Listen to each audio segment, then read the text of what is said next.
Hello, everybody. My name's John, and I'm coming to you today to go over this video a little bit. And I'm going to explain why I'm making these videos about the First Church specifically, and Brother Bud, and my experience with him a little bit. Um, so last year, I broke my hand and went to the doctor, and I was getting X-rays or something, and a nurse had told me about a coffee shop and said something about coffee flights, and I went to the local coffee shop by my house and started going there, and I'd go there with my daughter to go sit down, and we'd have hot chocolate and stuff and hang out on Saturday mornings, so we could hang out. And my internet didn't work at the house, so we'd go and she'd watch some videos and get a little bit of time doing some things like that, um, and just to spend time together. So Bud had invited me to the church, and I had some discussions with him and asking him some questions about things, and uh, something he had told me, like we were discussing the use of Yahweh, and he was like, "Well, we don't even know if that's really his name, and the how they pronounce it and different things."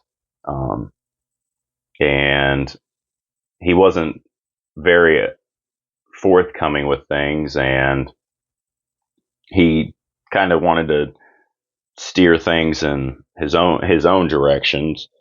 Um, but we had some conversations, and we're discussing things, and he ended by telling me he wasn't into discussing. Now, this whole time we'd been discussing God and the Bible and who God's people were and things like that. So, in the context of what we were discussing, which I've shared what discussions I had, that we were talking about the Bible and Yahweh and things like that. So he literally, in the context of the conversation, said he wasn't into discussing the Bible and Yahweh and his faith when he's a minister and that's his job. And he's not just a minister, he's at least a second generation minister because his father's a minister. So to not be into discussing the Bible and Yahweh and things is a big red flag. Now, my interest got piqued again when I was on the news and saw that the Life at Wise Academy was started with the children. Now, I have a 4-year-old daughter, and I would want to know if I was going to send her to a program teaching about God and religion and things to an organization that was ran by a pastor. Now, for disclosure, that LifeWise organization overall is not ran by Brother Bud. I'm just speaking of his church and them adopting that program and running it through their church. That he is the one in charge at the end of the day over that. And the fact that he isn't into discussing the Bible and Yahweh the Almighty Father with an adult, that there's no way I'd want to send my child to him. That if you can't discuss with an adult, why would I trust to send my child with you and you to teach my child about something that you won't speak to an adult about? I mean, to me, there's no way I'd do that. Now, to each their own. If you feel comfortable doing that, then go right ahead. But for myself, there's no way that I would do that. With that said, we'll get into this. I'm going to touch a couple key words to show what it says, because the whole context of Psalms 119 is very self-evident. And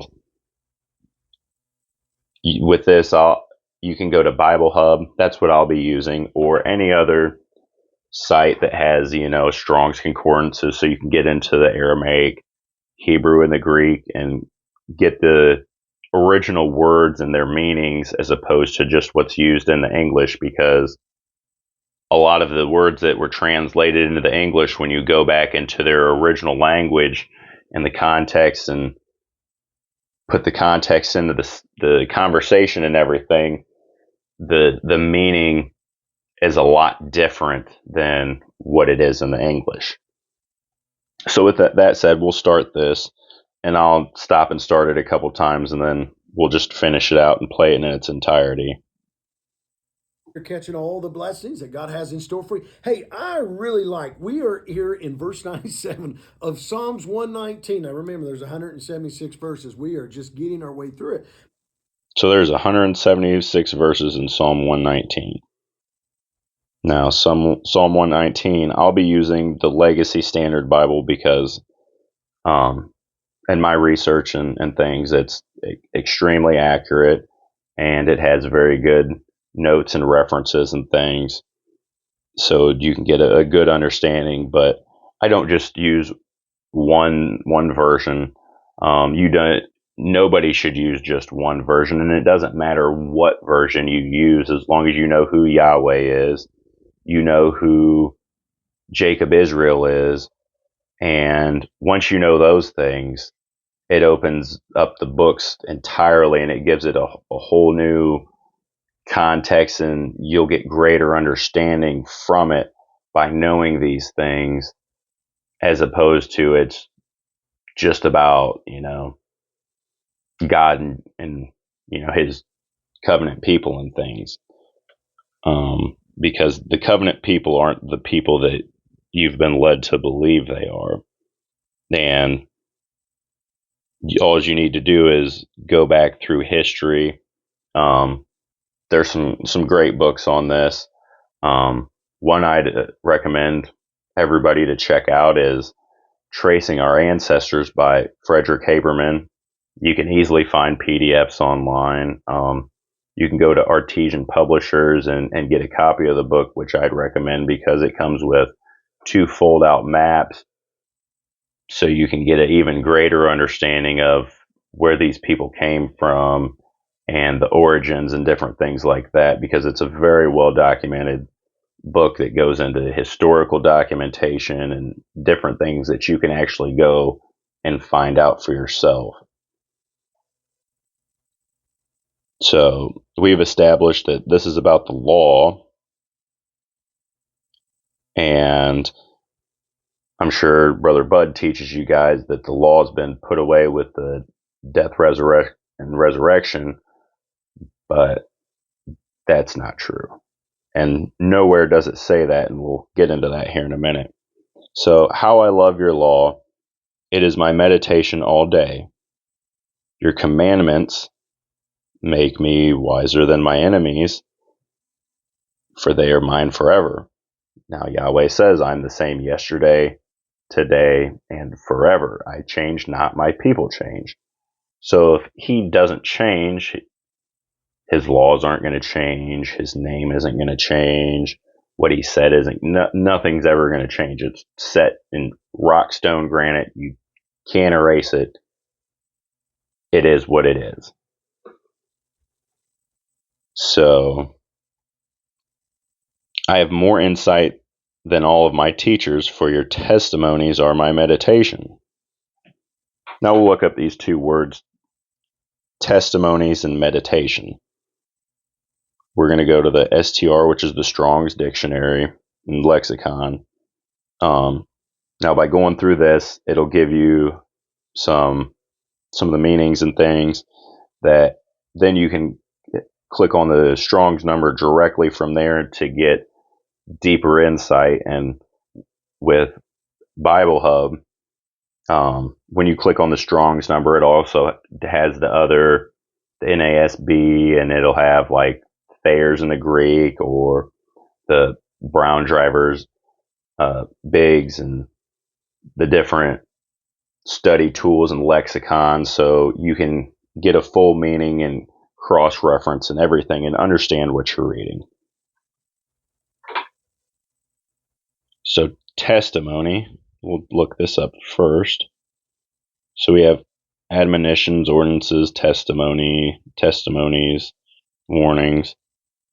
So testimony of the 10 words on the tablets as a solemn divine charge. So that would be the 10 commandments of the law, which everybody's told about the 10 commandments, and the only place they're in their entirety is the Old Testament. And if the law is put away, the 10 commandments would be put away. And there would, you couldn't sin at all in this world, because sin is a transgression of the laws of Almighty Yahweh the Father. So we have code of law, testimony, witness, which the whole purpose of Jacob Israel is to be the witnesses of Yahweh. And a place you can go to this for a cross reference of, he sent the disciples out to witness to people, that in Isaiah 43, 10 and 11, which we'll get into in another presentation, because we're going to get into that one specifically, because Bud brought that up and he didn't want to go down into that one, because that would kind of throw a monkey wrench into the whole Jesus bike that you got going on there. Because when you go through the books and you take everything into account and you cross reference and go to the new to the old, and like in 2 Chronicles 13:1, where Paul says every word must be established by 2 or 3 witnesses, that you can establish that what you would call Jesus is actually Yahweh himself come in a flesh body to redeem his people. And he is the only one that could redeem his people, because when you go back through the law, because he came to fulfill the law, he was the last sacrifice and he was perfect. So therefore, to fulfill the law and be perfect, he would have to follow the law. Now, when you get into the laws of divorce and remarriage, and just the father can't marry the son's wife, or sleep with the son's wife. If the son sleeps with the father's wife, no matter if she's divorced or not, that's an incestuous thing. Or if it was just if it wasn't his physiological birth mother, if it was, they had got separated and he was with somebody else, it's still a transgression of the law, because the son is not to sleep with the father's wife. So there's no way that the Son of God could come and remarry the bride Israel, because the son can't marry the father's wife. And we can get into this one later, because I have another video, I think I might have it up, that has a challenge based on the law. When you go to Jeremiah, I believe 3 verse 8, that talks about Yahweh handing Israel a bill of divorce. But anyways, I digress. So we have testimony, witness, and we have, it's the testimony of the words, which is the law. And meditation is reflection, prayer, devotion, musing, study of.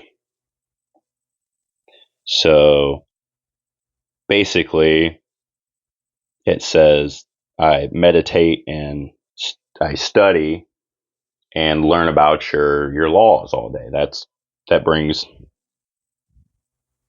gives insight. Now we'll go down here to I perceive more than the aged because I observed your precepts. Well, what is this precept here?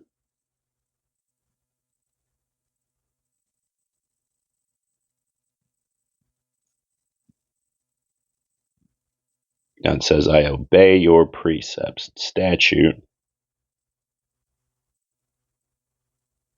Properly thing, appointed charge. So commandment, precept, statute. Properly appointed, i.e., a mandate of Yahweh. Plural only, collectively for the law. Commandment, precept, statute. So a precept is a commandment of the law.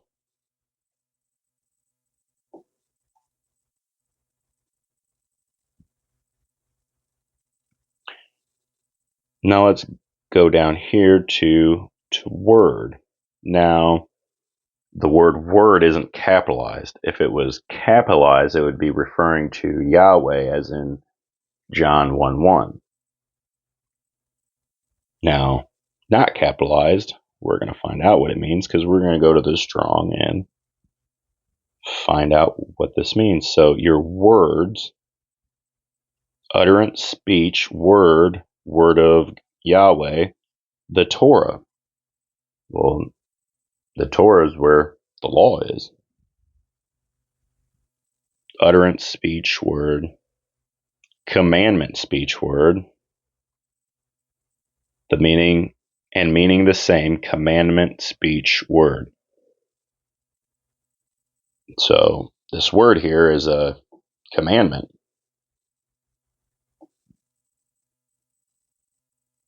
So literally it's saying, how sweet are your commandments, laws, and all that to my mouth. And obviously, when you take this into its entire context, this whole Psalm 119 is all about the law. Now, we're going to stay in the Old Testament here for a second before we jump into the New. Let's go to Isaiah. We're going to go to Isaiah 55, verse 6 and 7.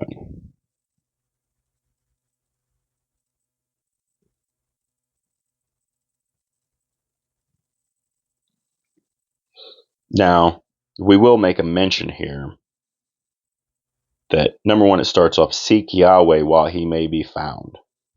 This is very, very important because this is how you get salvation, by seeking Yahweh and turning to him and bending your knee,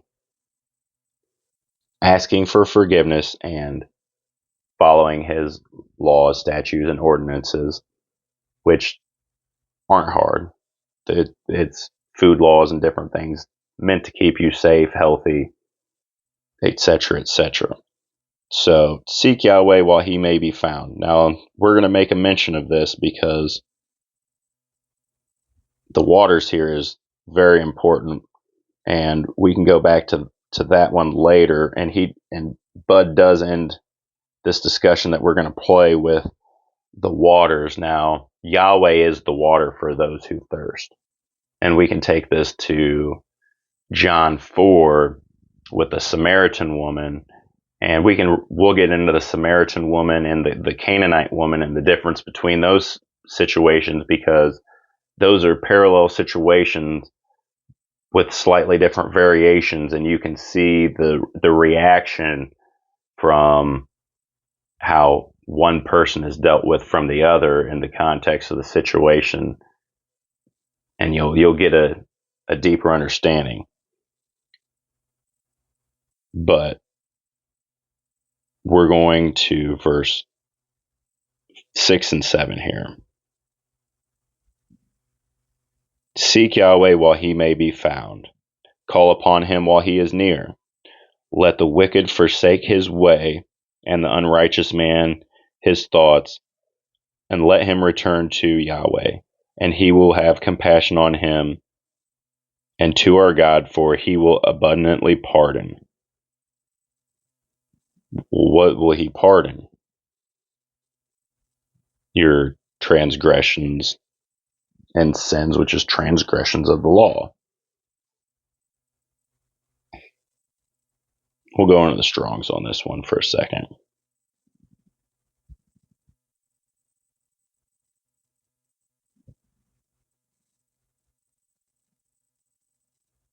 So let him return to Yahweh.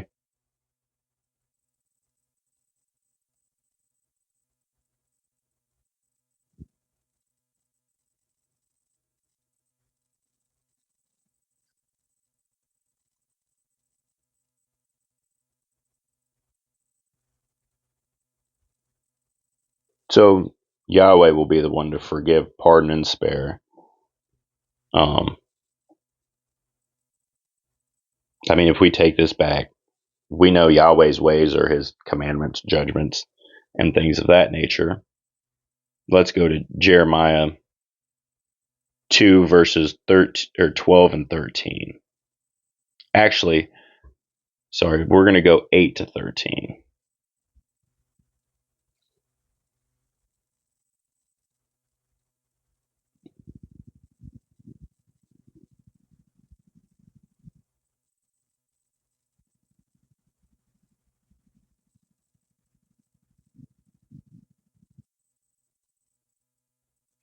The priest did not say, "Where is Yahweh?" And those who handle the law did not know me. The shepherds also transgressed against me, and the prophets prophesied by Baal, which is the Lord, and walked after things that did not profit.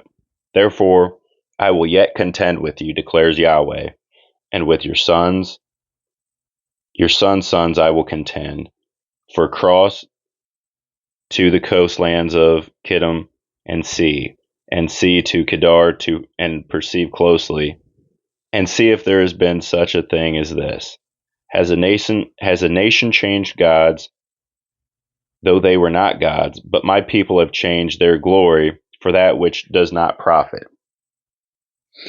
Be appalled, O heavens, at this, and be horribly afraid. Be very devastated, declares Yahweh. For my people have done two evils. They have forsaken me, the fountain of living waters, to hew for themselves cisterns, broken cisterns that cannot hold water.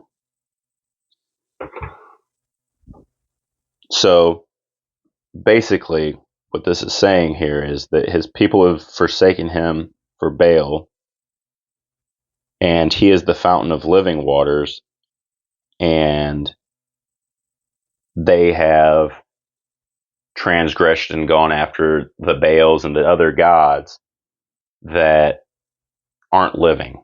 They have no power, no authority. It goes back to Elijah and the prophets of Baal, and I believe 2 Kings 18, where he says, we'll take two bulls. You call on Baal, I'll call on Yahweh, and whoever answers by fire, that's the true God. Now, there was like 400 and something priests of Baal, and they were all, dancing around and doing everything. And Baal, he wasn't listening apparently, and he didn't do anything. And they were getting desperate, and then they started cutting themselves and bleeding all over everything and doing all this crazy stuff, and still no answer. And they got to go first. So then Elijah, he went. So he took his bull and he made up the altar and everything and put the wood on there. And he said, go get a bunch of water. And he dug a trench around the altar. He took all this water and he poured it all over everything. And, it went down and filled up the trench and everything. So everything's soaked. And he starts to call on Yahweh. And Yahweh sends down fire from heaven. And it burns up everything, the ground, the water, everything just gone. And then after that, you can read what he did to the prophets of Baal in the brook of Kishon, because I might get another strike for that one if I say that because that might be too violent or incitement or something. I don't want to get the algorithm mad at me for talking about the Bible here because we know how they are these days.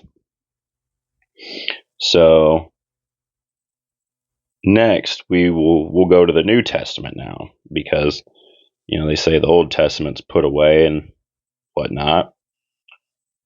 We'll start off in John. We're going to go to John 14 and we're going to go to verses 15 and 21.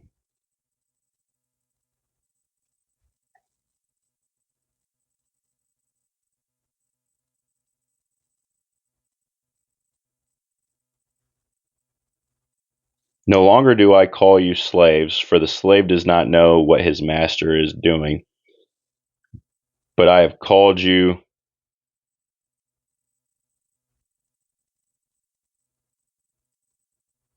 Oh, I'm in the wrong one here.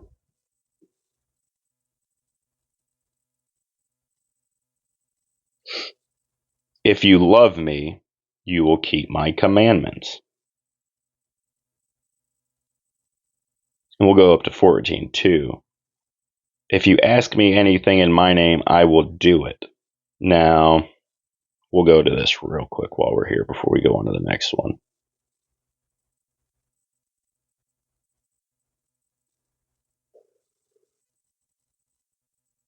I have come in my Father's name, and that's Yahweh, which that's true because when you look up Jesus, it means Yahweh saves or Yahweh is salvation.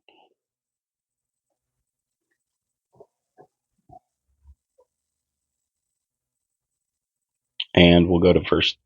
So we're in 14 verses 15 is if you love me, you will keep my commandments.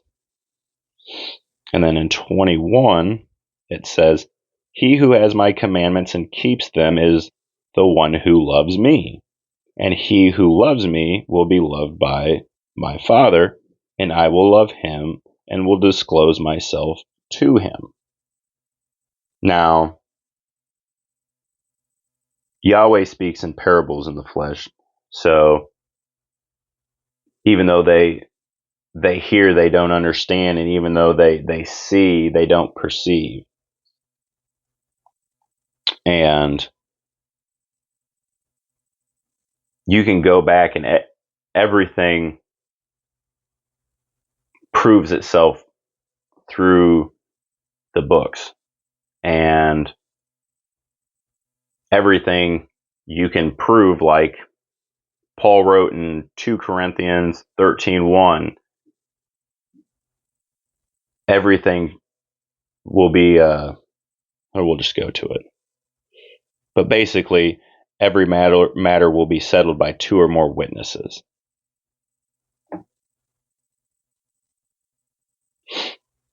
So this is the third time I'm coming to you. By the mouth of 2 or 3 witnesses, every matter shall be confirmed. So that's my basis for establishing things. Like every matter can be confirmed by at least 2 or more witnesses of the books, which we're establishing here that we've gone back. We've seen the law in the Old Testament. We know it was in the Old Testament. Now we're in the New Testament. And in John, it said, if you love me, you will keep my commandments. So if you're keeping his commandments, the law can't be put away because the commandments are commandments of the law. So next we're going to go to Romans 10:4.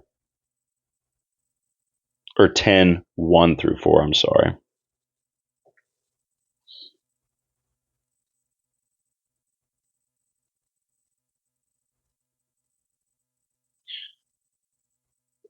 Paul, the slave of Christ, Yeshua, called as an apostle, having been set apart for the gospel of Yahweh.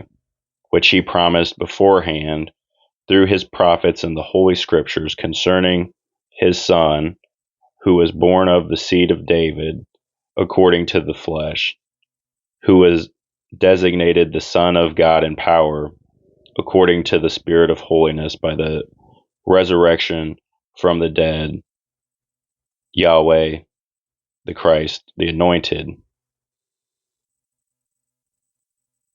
Now, they put Jesus Christ our Lord. Well, that should be Yahweh our salvation, the Anointed.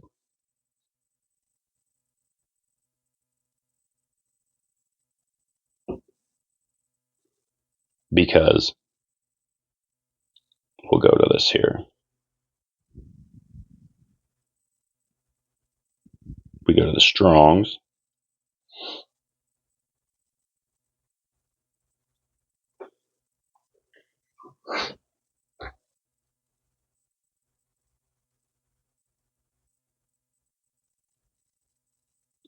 Now, after we're done with the law, I'll go back and I'll show you through Isaiah and a couple things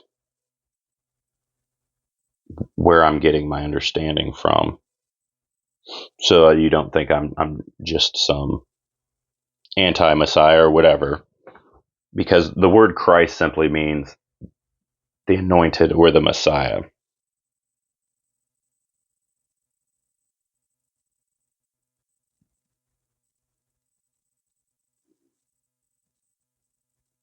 So this is Jesus, Jesus. Now, Jesus is the transliteration of the Hebrew term Yehoshua, contracted to Joshua, which means Yahweh saves or Yahweh is salvation.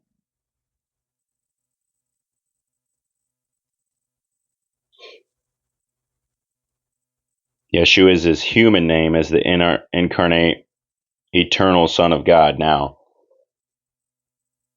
we'll take a look after this. Now, Christ, his title means the anointed one, the eternal pre-incarnate Logos, which is Yahweh. Now, we'll go look this up for the Son.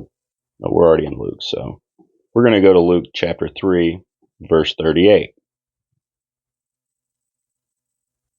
We'll go to the NIV because that's what Bud uses. It's probably what a bunch of you guys at the congregation there use. But like I said, it doesn't matter what version you use as long as you know who Yahweh is, who his covenant people are, and then everything just falls into place. So we're in Luke chapter 3, verse 38. The son of Enosh, the son of Seth, the son of Adam, which is the son of God. So right there it tells you that Adam is the son of God. Now, I'm not going to get in deep into this right now.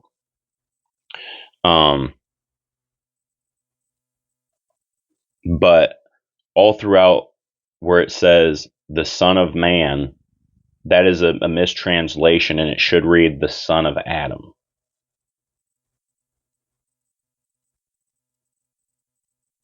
So we're going to go to 1 John 5, verses 2 and 3.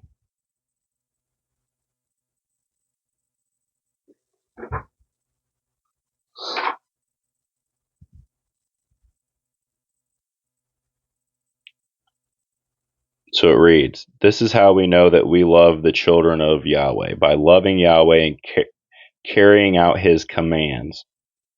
In fact, this is love for Yahweh, to keep his commands.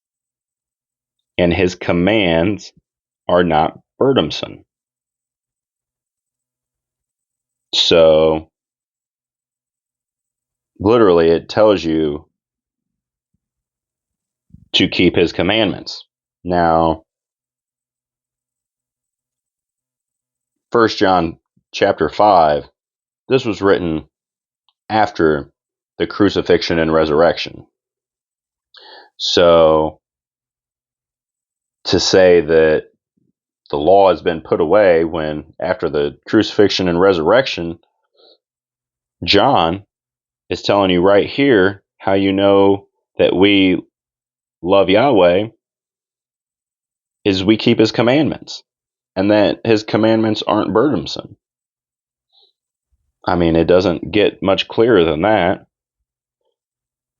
But we got one last one to check out for this one. And then I'll finish playing Brother Bud's video. And I might have another thing or two to insert, but the overall thing I'm trying to point out here is the commandments are not put away. They were never put away. The sacrifices and certain ceremonial things were done away with, and that is all. Everything else stands. He said, not a jot or tittle will pass away from the law before heaven and earth disappear, more or less. But again, you can look that up on your own. Don't trust anything I'm telling you. Do your own research, and I'm showing you how I'm looking into things and gaining my own understanding through study and through resources, that these are unbiased resources, and they would definitely not be favorable to my stance on anything, because my understanding is completely different from the understanding that you're taught in your churches, because you're not really taught any truth in the church by Bud or whatever church you're going. It doesn't matter what church you go to. They're not going to teach you the real truth, because they're all 501c3 tax exempt government corporations, and they have to follow certain things where they lose their tax status. And if Bud or, whatever minister at whatever church starts talking about the wrong things, well, there's people above him that can say, "Oh, you're not talking about the wrong things. We don't need you anymore. We'll get in a new pastor that will say the things we want said to the congregation," because we don't want them finding out the truth, because when you find out the truth, then you might be able to affect change and do something about what's going on in the world and fix the wrongs. So we're going to go to Revelation 14:12. And if I'm not mistaken, I do know this should be somewhere around 90 AD, which is roughly 6 years after the crucifixion resurrection.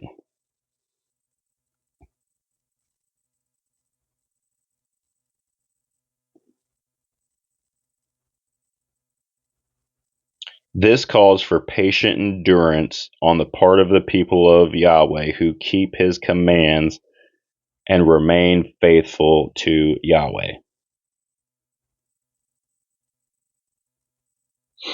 And then it says, "Then I heard a voice from heaven say, 'Write this, blessed are the dead who die in Yahweh from now on.' Yes, says the Spirit, they will rest from their labor, for their deeds will follow them." Now, this is how sneaky the translators are, that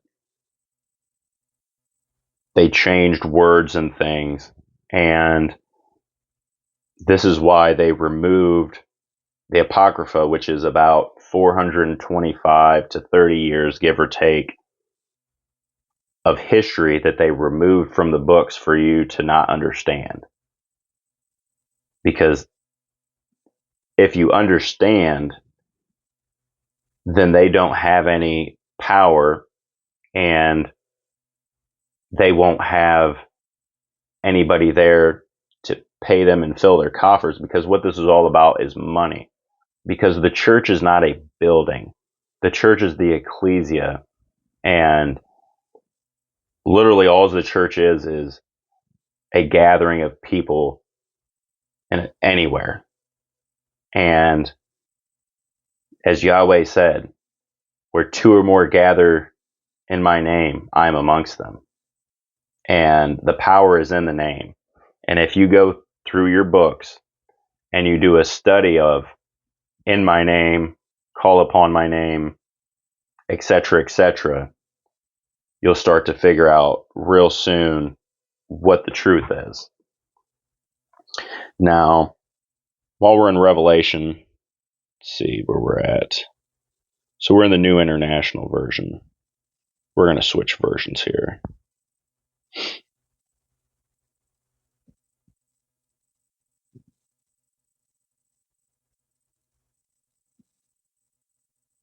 So we're going to go to Revelation chapter 1.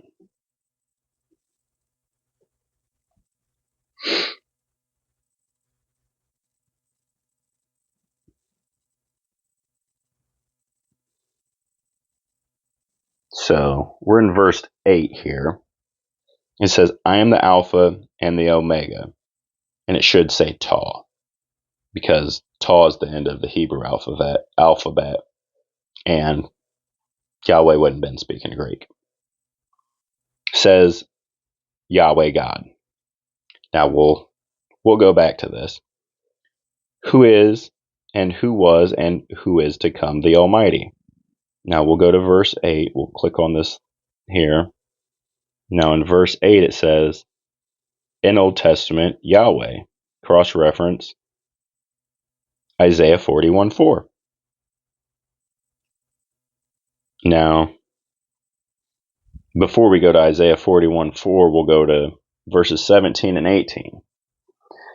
And when I saw him, I fell at his feet like a dead man, and he placed his right hand on me, saying, do not fear, I am the first and the last, and the living one, and I was dead, or became dead, and behold, I am alive forever and ever, and I have the keys of death and of Hades. And just so you can see here, 18 literally became.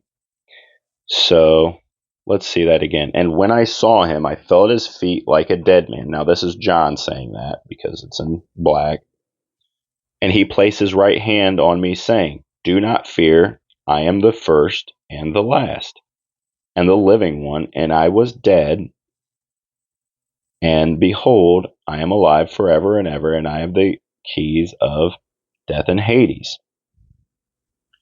So the red letters, that means that would be, they're saying that's Jesus. Now let's go back to this Isaiah 41:4 here.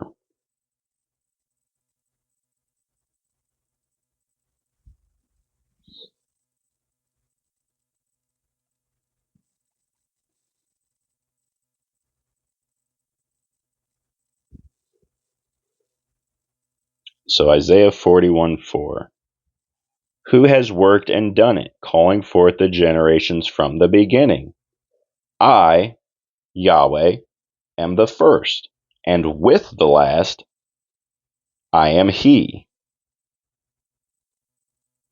So it says, I am Yahweh, I am the first, and He is with the last, I am He.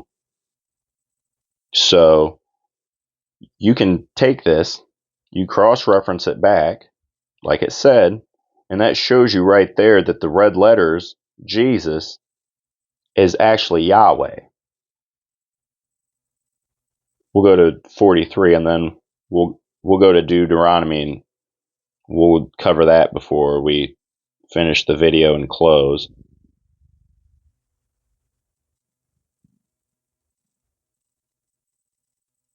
So we have the redemption of Israel, which the entire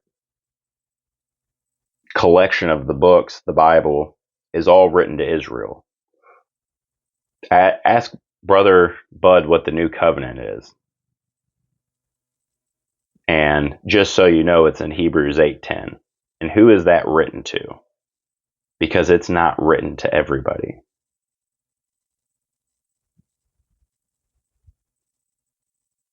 See, for I, Yahweh, your God, the Holy One of Israel, your Savior, I have given Egypt as your ransom, Ethiopia or Cush, and Seba in your place. We'll go down here. So you are my witnesses, declares Yahweh, and my servant whom I have chosen. So he chose Israel, so that you may know and believe me, and understand that I am he. Before me there was no God formed, and there will be none after me. Even I am Yahweh, and there is no Savior besides me. So if he's the same yesterday, today, and tomorrow, and we know that he can't lie because that would invalidate everything. And not only that, everything that's written that can be fulfilled has been fulfilled, proving his words.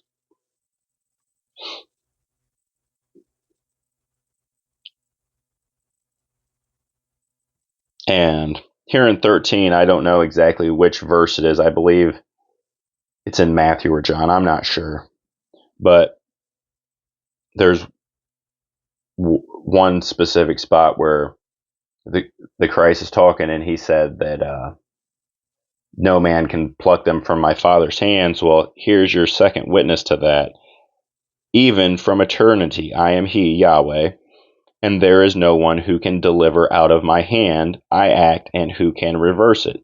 Nobody. And we'll go to Deuteronomy 6:4.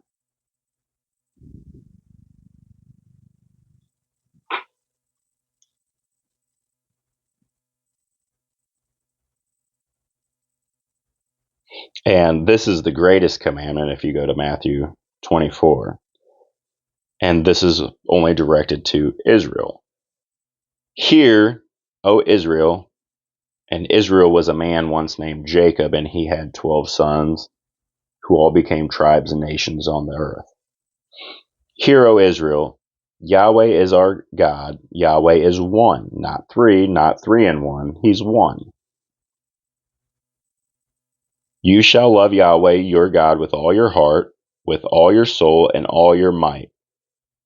These words which I am commanding you today shall be on your heart. You shall teach them diligently to your sons, and shall speak of them when you sit in your house, when you walk by the way, and when you lie down, and when you rise up. So, I mean, that's pretty plain. So with that, we'll finish this out. But we are being reminded of the importance of God's word. Today, these 8 verses really give weight to what it means to abide in the word. And that word abide, it's actually an old word. It means really to attach oneself to and then to draw life force from it. And of course, we are told over and over, even in the Old. Now, to attach yourself to Yahweh and to draw life from him, the living waters, you must turn to Yahweh, repent, which means to turn from the evil and to do what is good, his commands. And when you follow his commands, you're abiding in him, and he will give you strength and life and wisdom and understanding and everything else. But you have to earnestly seek him out, and you can't just offer lip service. It has to be wholeheartedly, like it said in Psalm 119 that we went over, that you can read. You meditate on it all day. I mean, it's all the time. Yahweh fills you with his understanding, and when you put him first and honor him in all you do and do as he's asked, don't lie, don't steal, don't cheat, everything else, you start to see little blessings in your life. And when you start progressing and you keep following it as time goes on, then you really start to see the blessings. And then when you get hindsight, you can see back and the changes that you've made from the past, that you can really see your blessings and how he's worked in your life. And you'd be shocked to see how often Yahweh speaks to you in the things that happen in your life, that even out of the bad situations that you might think are bad or what have you, that he turns into blessings when you stay faithful and you base yourself in him. And we'll continue In here. the new, that we are to abide in God, that he is the vine and we are the branches. But how do we abide? And what is the benefits of abiding? All in these 8 verses, the way that we abide is by drawing strength from his word, by staying connected with his word. Look what happens here.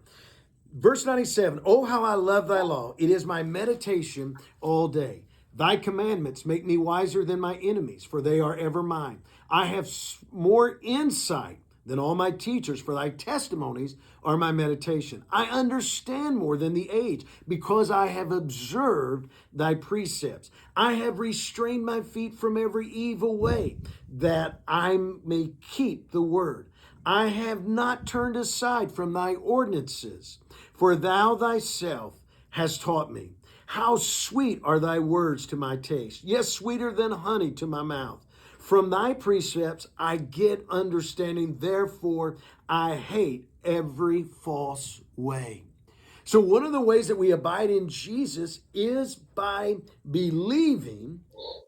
Now, we're going to bounce back and forth because he says you're abiding in God and Jesus and, back and forth. Now, we've done a basic 2 witnesses. We have Isaiah and Revelation, which is John, the Revelator, that Jesus is Yahweh, God.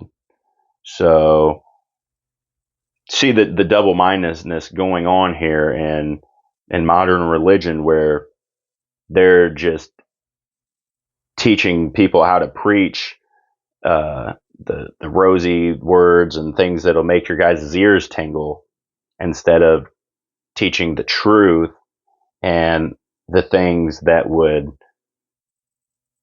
change life for the better for everybody. Because the reason everything bad that's going on in the world is going on is because Yahweh's children and people have forgot who he is, and they're being punished for it. And this is all written and has been prophesized. And you can read about in Revelation 12 where the woman is overran by the rivers and waters and things, and rivers and waters are symbolic for people. And look no further than immigration, Title 42. Look who's behind those things, and you'll start to see a picture that's pretty plain, and it goes back thousands of years, because the same people have been doing the same things for thousands of years, and the merchant class has been kicked out of over 100 different countries many times for murder, mayhem, and deception, and subverting everything that is good. And reading and staying in his word. Look at all these benefits. This ideal, it produces love. Oh, how I love thy law. Thy commandments make me wiser. I have more insight. I understand more. I've restrained my feet from every evil. I've not turned aside. How sweet are thy words in my taste. And from thy precepts I get understanding. Listen, this is how we abide in God, in Christ, by drinking and drawing strength from the living waters. Today, may you find yourself once again drawing from the living waters and the living word. Now, the living word isn't the Bible. The living word is Yahweh himself, who became the laws in the flesh. And when the death and resurrection happened, the the tablets of stone were done away with. They were put in our hearts and minds, and the ark of the covenant is basically we are the temple now, that he resides in all of his people. And again, this is in the new covenant in Hebrews 8:10. But basically, I wanted to explain and show this, that you can look into it. The law has never been done away with. That anybody that tells you the law has been done away with is at best confused or misled or whatever, and at the very worst, they are actively deceiving you. And in my opinion, with Brother Bud here, he is an active deceiver because of taking his fruits into account, because of the way he dealt with me, the way he didn't want to talk about certain things or danced around certain things, or said one thing, but then now seeing some of these sermons that he fully contradicts himself and shows himself to be a double-minded individual. And I've tried to sit down with him. I said I'd sit down with him. I'd sit down with any group from the church in front of anybody. I'll debate anybody, anywhere, anytime. We can talk about the Bible and learn and come to understanding. Let us reason together. It's like in Galatians 4:16, I've come as your friend and you make me your enemy, or I tell you the truth and you make me your enemy. I come as your friend. I'm not here to be anybody's enemy other than the evil and the people who lie and deceive. And if you're one of those people, I will expose it with whatever means that I have. And that's the reason that I started this YouTube channel, is to expose the lies, because there are many, and I don't have enough time working 60 to 70 hours a week and being a single father to even come close to covering all this stuff. Because it takes hours and hours of research and putting things together, and to do it right, so it's not just a a crackpot job or whatever, and just to get it out there. But with all that said, you know Yahweh's blessings to everybody. I hope you get something out of this. At the very least, maybe you can take this and learn how to do some studying on your own and come to a deeper understanding.